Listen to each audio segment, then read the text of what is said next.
Malta. Clear skies, warm weather. Stepping foot on the island gives you a sense of pure, raw history. The ancient buildings and churches bake in the sun, giving the illusion of white, chalky marbling. I bet if you were there now, you wouldn't have known that 600 years ago, one of the most important battles of its history was fought right where you were standing. In the mid-16th century, the Mediterranean Sea had become a vast chessboard, contested by two superpowers. On one side stood the Ottoman Empire, flush with recent conquests, its fleets prowling from the Levant to the western Mediterranean. On the other was a loose coalition spearheaded by Habsburg Spain and the papacy, desperate to hold back Ottoman expansion. Wedged between these titans lay the small but strategically priceless island of Malta, a rocky outcrop no larger than 316 square kilometers, yet sitting astride the crucial sea lanes that linked Spain and Italy with their outposts in North Africa. Malta's defense rested in the hands of the Hospitaller Knights of St. John, a militant religious order expelled from Rhodes decades earlier. Toughened by years of crusading warfare, they regarded Malta as both new sanctuary and forward operating base against Muslim corsairs. But they were few, barely 600 knights supported by perhaps 8,000 local militia and mercenaries. In contrast, the Sultan's court in Constantinople could field tens of thousands of seasoned janissaries and Sipahi cavalry. By 1565, Sultan Suleiman the Magnificent considered Malta a thorn in his western flank. The knights sheltered Christian privateers who preyed on Ottoman shipping. Worse, they offered the Spanish a launch pad close to Ottoman North Africa. When Roman Catholic Europe suffered one humiliation after another, from Algiers, 1516, to Tripoli, 1551, Malta became a symbol of resistance that Suleiman was determined to erase. Thus, early in 1565, he dispatched a massive armada under the overall command of Lala Mustafa Pasha and the famed corsair dragget race, Turgut. Their mission was simple: land on Malta, smash the knights, and turn the island into an Ottoman naval bastion. Less than 2 months later, lookouts atop Malta's limestone cliffs spotted dark sails blotting out the horizon. A colossal invasion force said to carry 180 galleys, 40 galleots, siege artillery, and as many as 37,000 troops. The most storied siege of the century was about to begin. The Hospitallers' leader, Jean Périsseau de la Valette, was 70 years old, scarred from decades of campaigning, but unbowed in spirit.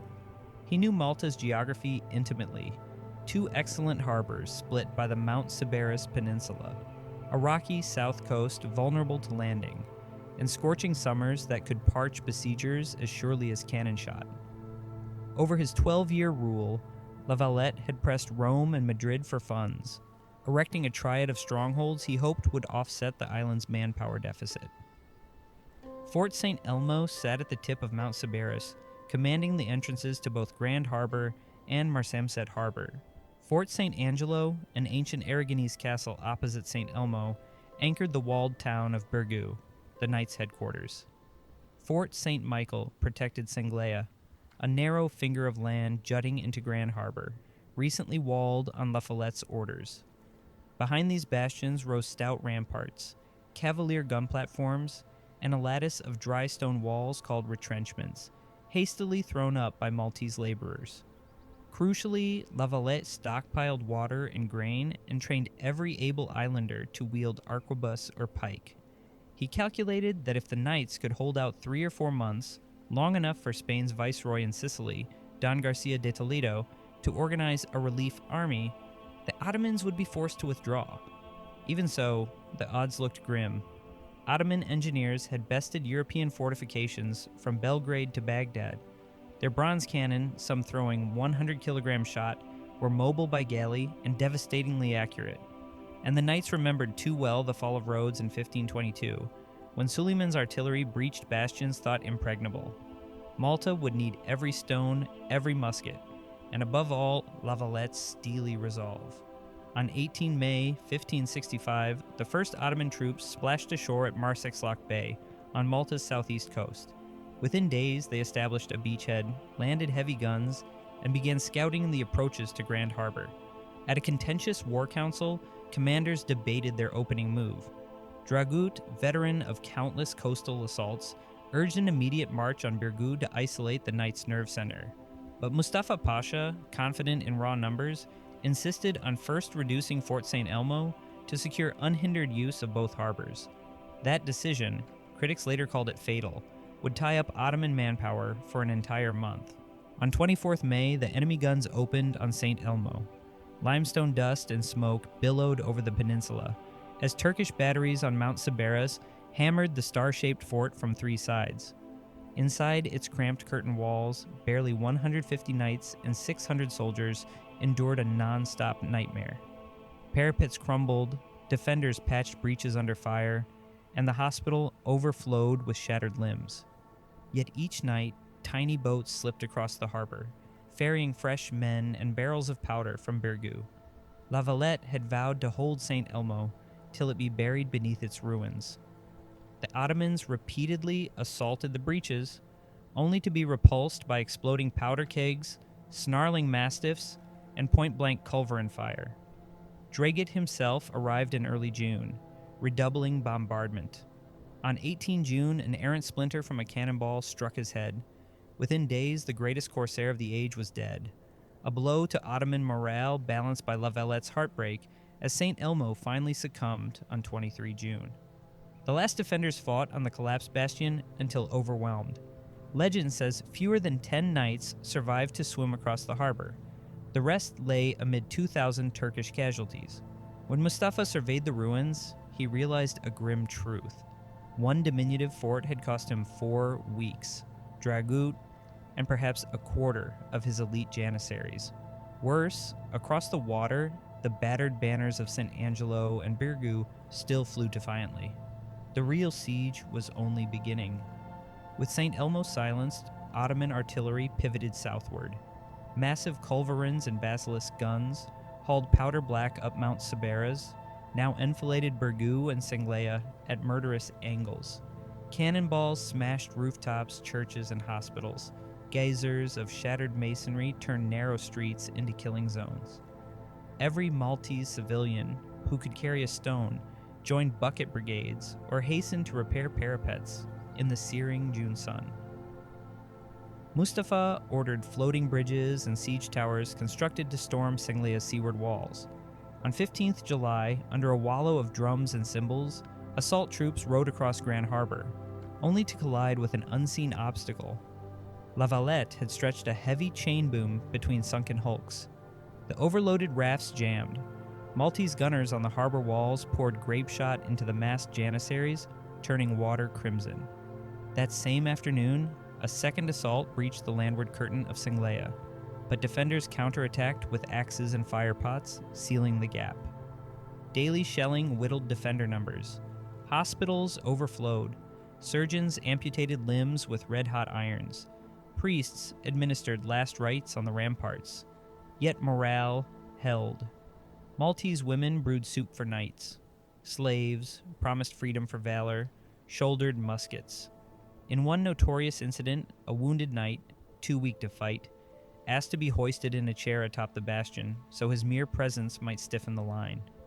La Valette moved constantly along the walls, exhorting garrisons, sometimes seizing Pike or Arquebus himself.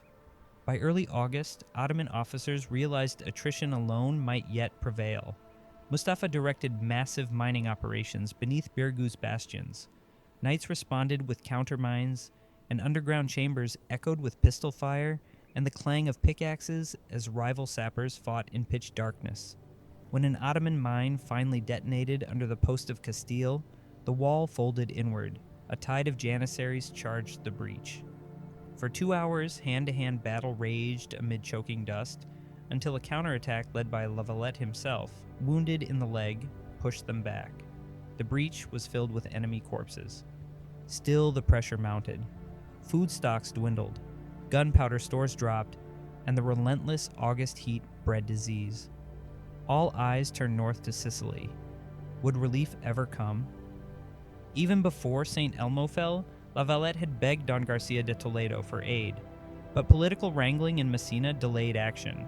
Spain's fleets were scattered, suppressing corsairs, and monarch Philip II hesitated to risk a major expedition. Only when grim dispatches, some smuggled in hollow reeds, revealed the true peril did Don Garcia muster a relief force. 8,000 to 9,000 Spanish, Italian, and German troops under Don Alvar de Vivero. Meanwhile, on Malta, defenders attempted daring night sorties to spike Ottoman guns, though each loss of life stung. In mid-August, a freak storm wrecked part of Mustafa's supply fleet. Groundwater ran foul. Ottoman wounded languished in sweltering camps. Still, they far outnumbered the knights, and on the 19th of August, Mustafa launched his grand assault. 3 columns, perhaps 8,000 strong, converging on Birgu and Singlia at dawn. Fighting raged from sunrise to noon. Ottoman banners briefly crowned the ramparts of St. Michael, only to be hurled back by a Maltese countercharge. In Birgu, Janissaries drove into the post of Castile again. Some reached the square before a desperate push by knights from the Lang of Aragon regained the breach. When the assaults finally slackened, piles of bodies carpeted the ditches. Yet Ottoman resolve cracked. Weeks of losses and no decisive breakthrough bred whispers that the cursed island was cursed indeed. Late August brought more omens. Scouts reported sails north of Gozo, the long-delayed Spanish relief. Mustafa, uncertain, divided his besieging army, dispatching thousands to watch the northern beaches. This thinning of his perimeter granted the fortress reprieve. Inside, La Valette rationed powder to the last barrel, promising double pay to any gunner who hit Ottoman officers. He drafted even convalescent wounded into pike blocks. Malta stood, but on a razor's edge. By the late 7th and 6th centuries BCE, the patchwork of Etruscan cities stretching from the Arno to the Tiber stood at the pinnacle of wealth and influence. Coastal hubs such as Tarquinia, Caere, and Populonia funneled imported luxuries, Phoenician glass, Greek pottery, and Cypriot copper, into the heartland, while inland strongholds like Volterra and Perugia sent out caravans laden with iron tools, fine linen, and objects of polished bronze. Archaeologists refer to this commercial crescendo as the Etruscan Orientalizing and Archaic periods, decades when shipwreck cargoes and tomb inventories reveal a dizzying mix of Levantine carved ivory, Corinthian vases, and distinctly local masterpieces, all jostling under painted chamber ceilings. Politically, the Etruscans never fashioned a single empire. Instead, about a dozen principal cities formed a dodecapolis, a loose league that met at the Fonum Voltumnae, a sanctuary whose location is still debated. While the league coordinated common religious festivals and perhaps mutual defense, each city pursued its own diplomatic gambits. Tarquinia forged pacts with Phoenician traders. Vulci dispatched fleets of fast biremes to Corsican harbors, and Clusium, modern Chiusi, projected its power deep into the Tiber Valley. This competitive autonomy spurred a cultural arms race. Towering temple pediments sprouted vivid terracotta antefixes, and monumental tombs grew steadily grander as aristocratic families tried to eclipse their neighbors' display of piety and prestige. The arts flourished. Workshops in Caire cast life-size bronze statues whose inlaid eyes stared with startling realism. Goldsmiths mastered filigree and granulation, sprinkling miniature globules of precious metal across earrings that later dazzled collectors, from Napoleon's curators to modern museum goers. Even more striking was the Etruscans' eagerness to experiment. Potters fused Greek black figure technique with local clay to produce biconical urns painted with swirling demons and banquet scenes.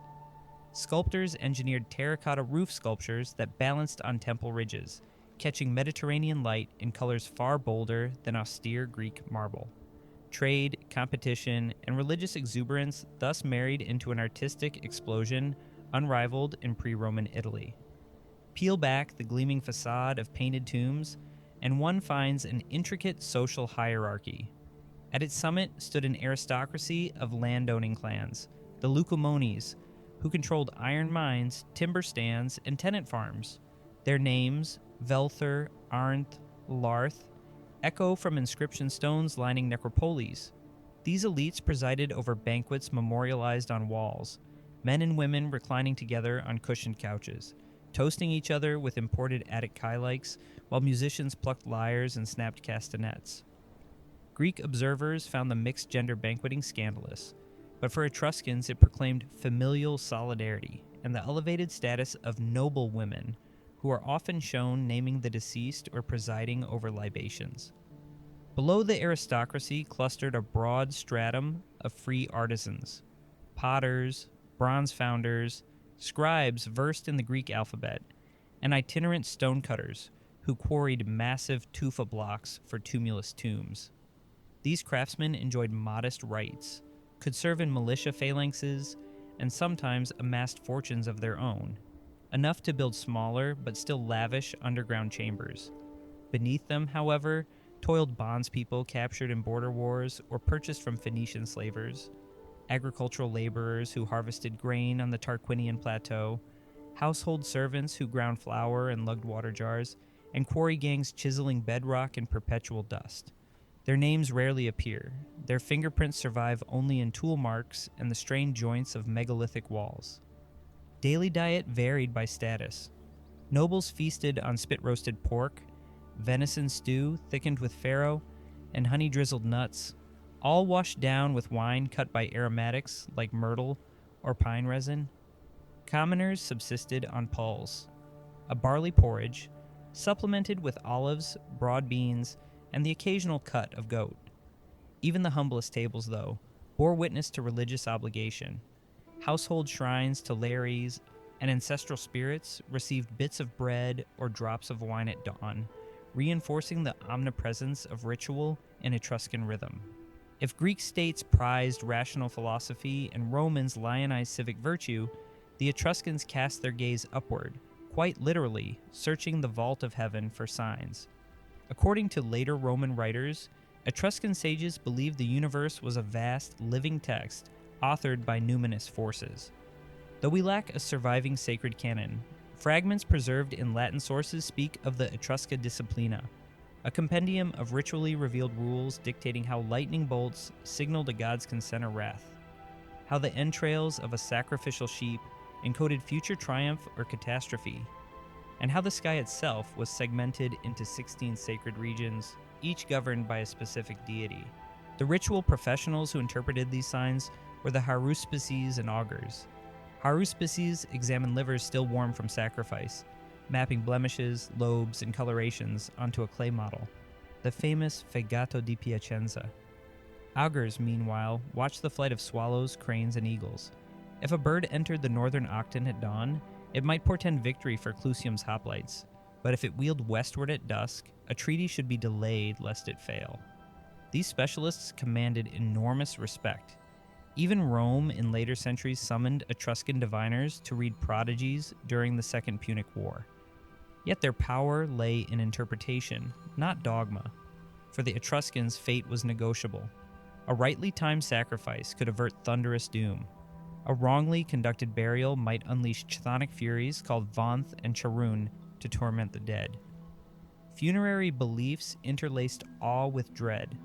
Wall frescoes from Tomb of the Bulls or Tomb of Orcus show banquet scenes abruptly juxtaposed with blue-skinned demons brandishing snakes, reminders that the afterlife was as perilous as battle.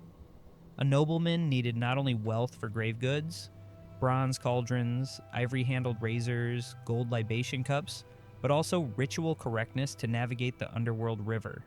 Women prepared the body, anointed it with scented oils, and laid it on a carved stone couch, facing scenes of dancers, athletes, and mythic beasts. Even so, tomb painters slipped in warnings. A winged demon lurking in a doorway, a yawning maw labeled Tuchulcha. The message, live well, honor the gods, and secure good auguries, yet remember that cosmic chaos waits just beyond the candlelight. Festivals bound community and cosmos. In spring, farmers drove a plow around field borders, while priests recited litanies that mirrored archaic Mesopotamian texts.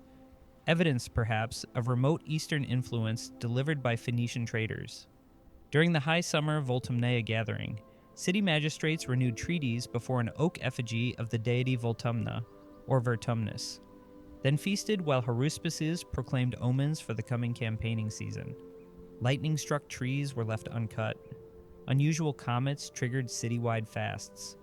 To a modern eye, the Etruscans seem obsessed with divination, but for them it offered agency in a capricious Mediterranean world where storms could flatten granaries overnight and hostile Samnite raiders might appear on a forest ridge by dawn. Even at their zenith, Etruscan cities lived in a geostrategic pressure cooker. To the south, Greek colonies at Cumae and Neapolis eyed Tyrrhenian trade routes. To the north, Celtic tribes drifted over alpine passes, scouting new pastures, and across the sea, Carthage expanded a Punic thalassocracy. The Etruscans, pragmatic above all else, alternated between conflict and commerce. Voltime merchants bartered with Carthaginian envoys, exchanging iron ingots for North African amber. Tarquinia's navy clashed with Greeks in the Battle of Alalia, circa 540 BCE. A bloody encounter that left Corsican waters strewn with wreckage, yet also cemented an anti-Greek alliance between Etruria and Carthage. The diplomatic game grew fiercer in the 5th century BCE. Greek Sicilian tyrants like Dionysius I of Syracuse launched deep raids into Tyrrhenian lanes, seizing Etruscan vessels and destabilizing their maritime income. Meanwhile, on the Italian mainland, nascent Rome, once a backwater shepherd community, but by the late regal period boasting Etruscan-styled kings, began to assert its own ambitions after overthrowing Tarquin the Proud. Traditionally 509 BCE, Rome absorbed Etruscan engineering, the Cloaca Maxima, the Forum's drainage, yet turned against Veii, besieging and sacking the city in 396 BCE after a 10-year war that showcased Roman persistence against Etruscan wealth. Simultaneously, Gallic bands, Senones, Boii, swept into the Po Valley, overwhelming Etruscan settlements like Felsina, Bologna. Some elites fled south, bringing skilled metalworkers to core Tuscan cities. Others fell under Celtic rule, paying tribute in finely wrought bronze scabbards that later dazzled archaeologists with hybrid Etruscan-Celtic motifs. Thus, cultural cross-pollination accelerated. Greek myth cycled into Etruscan frescoes. Celtic animal art crept onto bronze situlae. Punic amphorae carried wine now flavored with Italian herbs. Far from insulating itself, Etruria was a kaleidoscope, forever remixing external influences into uniquely vibrant forms. By the early 3rd century BCE, the balance tilted irreversibly. Rome's Republican legions, hardened by wars against Latins, Sabines, and Samnites, marched northward with a confidence born of organized manpower and a political system capable of sustaining protracted campaigns. The Etruscan cities, still autonomous, struggled to coordinate unified defense. When Rome clashed with Veii, it could keep armies in the field year after year. When Tarquini or Volsini faced Roman incursion, neighboring Etruscan towns often hesitated, fearing to expose their own borders. Key confrontations accelerated the unraveling. The Battle of Lake Vadimon, 310 BCE, saw a Roman force batter a coalition from Perugia, Clusium, and other cities, draining Etruria's manpower. Renewed fighting in 295 BCE, part of the larger Third Samnite War, pitted an Etrusco-Umbrian alliance, augmented by Gallic mercenaries against Rome's consular army at Sentinum. The Romans' brutal victory shattered remaining hopes of halting southern expansion. Within decades, city after city negotiated unequal treaties. Bai survivors received Roman citizenship without voting rights. Tarquinia surrendered swaths of fertile plain. Volsini, after a civil revolt between nobles and freedmen, was forcibly relocated to a more defensible ridge, modern Orvieto. Its bronze statuary paraded in a triumph through Rome. Romanization followed swiftly yet unevenly. Latin replaced Etruscan in public decrees, though bilingual epitaphs persisted into the 1st century BCE. Aristocratic families adopted Roman trianomina. Velthur Velimnas became Publius Valerius, while continuing to sponsor lavish banquets, now featuring Roman reclining order and Samian-ware ceramics. Temples to Tinia and Uni gradually fused with cults to Jupiter and Juno. Haruspices found employment in Rome itself, interpreting portents for a senate that both admired and superseded their tradition. iron mines at Populonia, paid taxes in Aius rude coin bars stamped with Roman symbols, funding new legions that pushed deeper into the Po Valley and beyond. By Augustus's reign, Etruria had transformed into a tranquil heartland dotted with veteran colonies, its once proud cities linked by paved Roman roads. Yet echoes persisted. Farmers still traced sacred furrows around fields each spring. Rural shrines preserved statuettes of Hermes, Mercury, long after formal worship faded. And in darkened tombs outside Tarquinia, paint still glowed with feasting figures, who seemed, across centuries, to beckon visitors into eternal revelry. The Etruscans did not vanish overnight.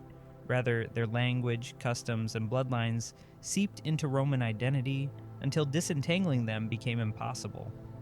Charting the rise and decline of the Etruscans is like watching a brilliant comet blaze across the early Italian sky, flaring with color, ideas, and artistry before dissolving into the luminescent haze of Roman dominion. They began as village clusters coaxing copper from Tuscan hills. They matured into confident merchant princes whose ships crisscrossed the Tyrrhenian, whose artisans gilded banquet couches with mythic beasts, and whose priests read thunderbolts as though skimming divine telegrams. Their city-states competed rather than unified, yet for 2 centuries they set the cultural tempo of the peninsula.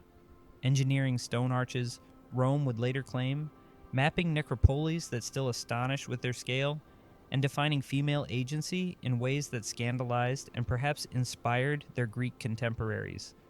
Ultimately, their very strengths carried seeds of vulnerability. Commercial wealth drew jealous eyes. Artistic cosmopolitanism absorbed external tastes that over generations blurred distinct identity. Political fragmentation left them ill-poised against Rome's relentless republican machine.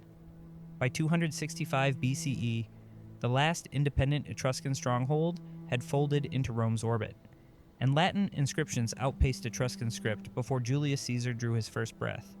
Yet disappearance is not the same as oblivion. Roman banquet etiquette, gladiatorial combat, adapted from Etruscan funerary games, even the ritual of triumphal processions bore Etruscan fingerprints.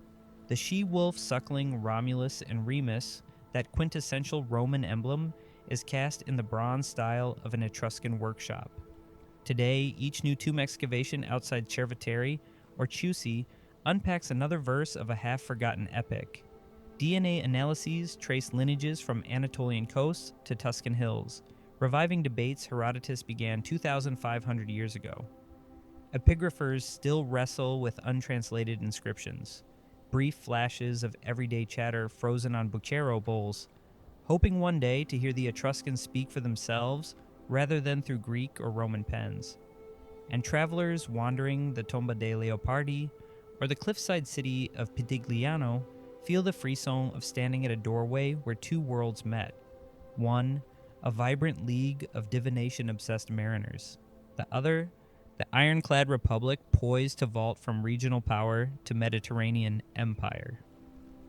In tracing their trajectory from formative village confederations to masters of iron commerce, from cultural trendsetters to subjects of Rome, we gain not merely a narrative of rise and fall, but an insight into how civilizations interact, trading ideas, competing fiercely, and ultimately blending until boundaries blur.